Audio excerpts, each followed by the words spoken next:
या श्री स्वयं सुकृतनां भुवनेषु लक्ष्मीं पापात्मनां कृतिधियां हृदये सुबुद्धि सदा शताङ्कुलजनप्रभवस्य लज्जां तां नताक्षं परिपालय देवी विश्वम्। मित्रों, आप सभी का सादर अभिनंदन, स्वागत मेरे YouTube चैनल में। मैं आचार्य गोपाल दत्त उप्रेती। आप सभी से नम्र निवेदन है कि मेरे इस चैनल को लाइक करें, सब्सक्राइब करें, शेयर करें।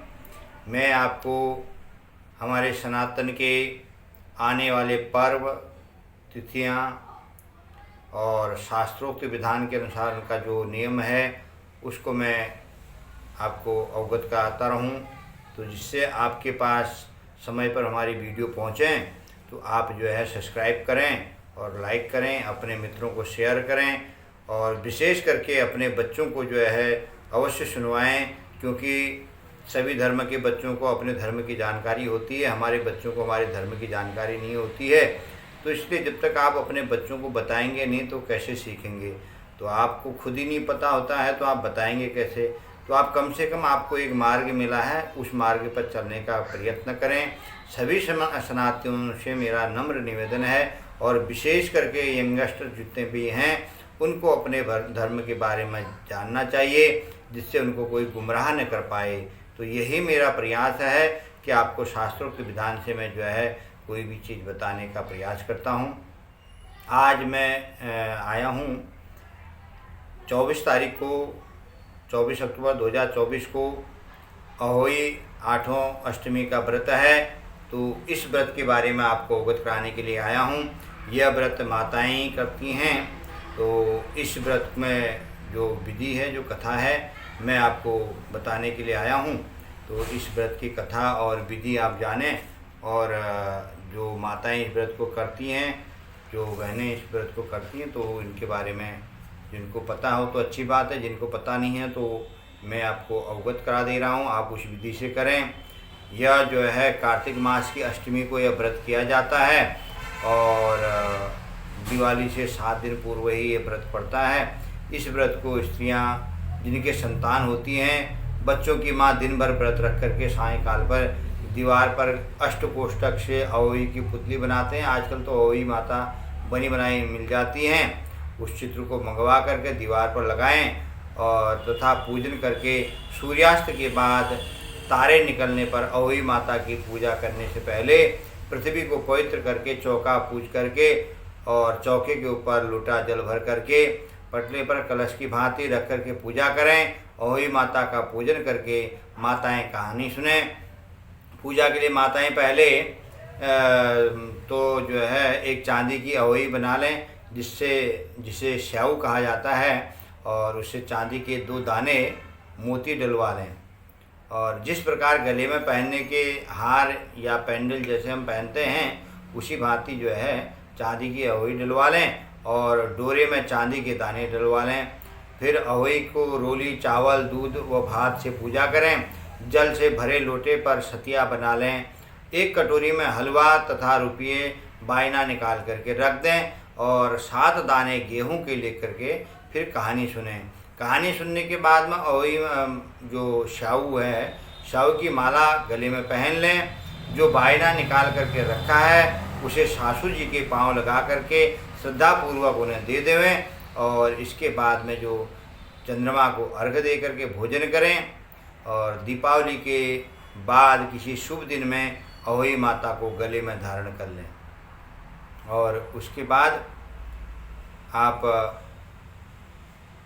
कभी किसी शुभ दिन में अहोई को गले से उतार करके उसका गुड़ से भोग लगावें और जल के छींटे दे करके मस्तक झुका करके रख दें यहाँ पर, जिससे जितने बेटे हैं उतनी बार तथा जितने बेटों का विवाह हो गया हो उतनी बार चांदी के 2-2 दाने अहोई में डालते हुए जाएं।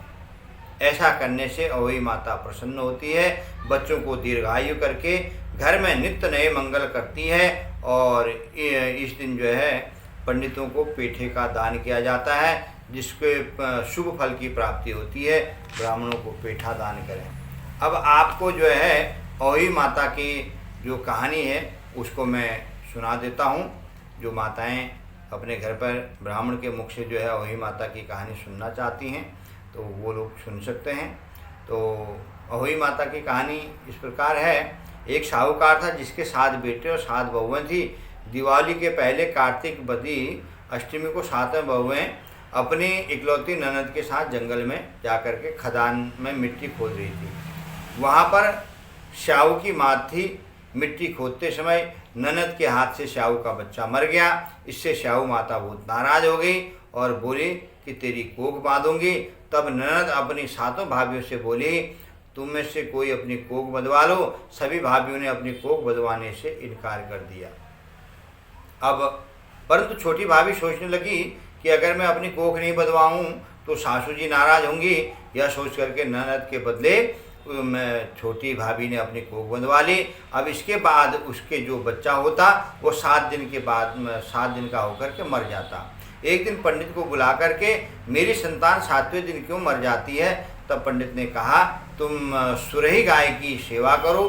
सुरही गाय जो है श्याऊ माता की भाईली है, वह तेरी कोख खुलवा देगी, तब तेरा बच्चा जिएगा। अब वह बहुत जल्दी उठ करके चुपचाप सुरही गाय के नीचे साफ सफाई करके आती। सुरही गाय ने सोचा कि रोज उठ करके कौन मेरी सेवा कर रहा है, सो आज देखूंगी। गौ माता खूब सवेरे उठी, क्या देखती कि साहूकार की बेटे की बहू उसके नीचे साफ सफाई कर रही है। गौ माता उससे बोली, क्या मांगती है मांग। साहूकार की बहू बोली, साहू माता तुम्हारी भाईली है और उसने मेरी कोख बांध रखी है, सो मेरी कोख खुलवा दो। गौ माता ने कहा अच्छा। अब तो गौ माता समुद्र पार साहूकार की बहू को अपनी भाईली के पास लेकर के चली। रास्ते में कड़ी धूप थी, सो दोनों एक पेड़ के नीचे बैठ गई। थोड़ी देर में एक सांप आया। उसी पेड़ पर गरुड़ पंखनी का एक बच्चा था। सांप उसको डसने लगा। तब साहूकार की बहू ने सांप मार करके डाल दिया और वो नीचे दबा दिया सांप को। और थोड़ी देर में गरुड़ पंखनी आई। उसने वहाँ खून देख करके साहूकार की बहू को चोंच मारने लगी। तब साहूकार की बहू बोली, मैंने तो बच्चे को नहीं मारा, बल्कि सांप तेरे बच्चे के करीब आया था तो मैंने तेरे बच्चे की रक्षा करी है, सांप को मार दिया है। यह सुनकर के गरुड़ पंखनी बोली, मांग तो क्या मांगती है? वो बोली, 7 समुद्र पार श्याऊ माता रहती है, हमें तू उसके पास पहुंचा दे। तब गरुड़ पंखनी दोनों को पीठ पर बैठा करके श्याऊ माता के पास पहुंचा दिया। श्याऊ माता उसे देख करके बोली, आ बहन, बहुत दिनों में आई। फिर कहने लगी, बहन मेरे सिर में जूं पड़ गए हैं, मेरे सिर में बहुत सारे जूं पड़ गए हैं। तब सुरही ने के कहने पर साहूकार की बहू ने उसकी सारी जुएं निकाल दी।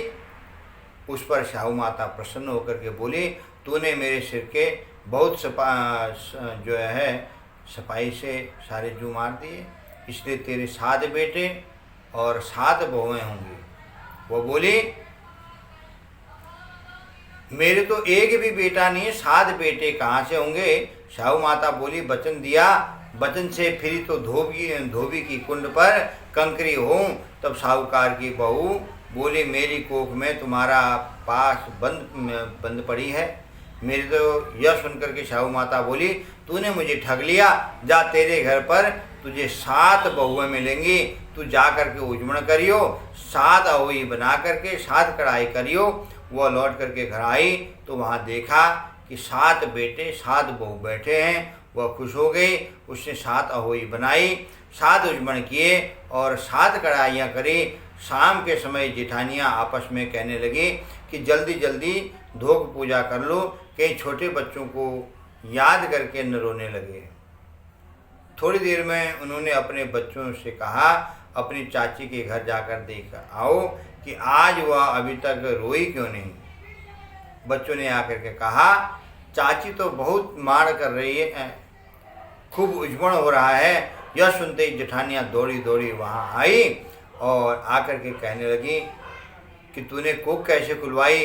वह बोली, तुमने तो कोख बंधवाई नहीं, सो मैंने कोख बंधवा ली थी। अब श्याऊ माता की कृपा से मेरे को खोल दी है।